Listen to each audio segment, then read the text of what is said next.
Opening this hive up here, we need to check to see if the queen has been released from her cage, which my guess is she has.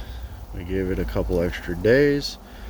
We got to put the other frame in so they don't start building insane amounts of comb. So just because there's a lot of bees on there, there's still the pheromones from the queen, and that's why they will gather around it. I'm gonna get these guys off, girls, and check to see, make sure. There she is. Nope, nothing. There we go. So what I'm gonna do, she don't look like she's on there. Give that a little shake. Get them back in the box. Set this to the side so they can stay away from it. And then you want to try to take a look to see if you can find her on the frames here. Do this without squishing very many.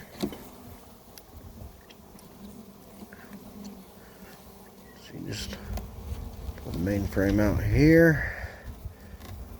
Already doing a lot of building here. Filling the comb, coming into a flow, and we'll try to locate the queen. Queen on this one is there. She's out and about.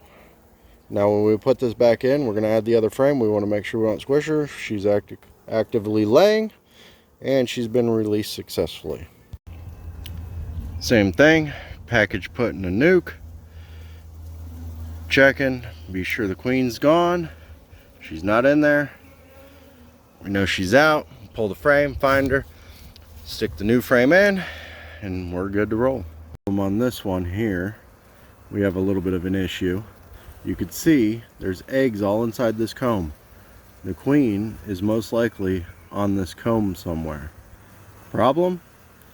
That was the excess comb because of the missing frame that we had the queen still in her cage, and that's what they built out over the past couple days, and she already started laying in that. Now I gotta try to figure out how to remove that, and what sucks is we're gonna lose all those little eggs. But let me find her, let me remove this, let me put the lid back on. I got the other frame in, and we'll get her, make sure she's back in. She can be laying in the right spots.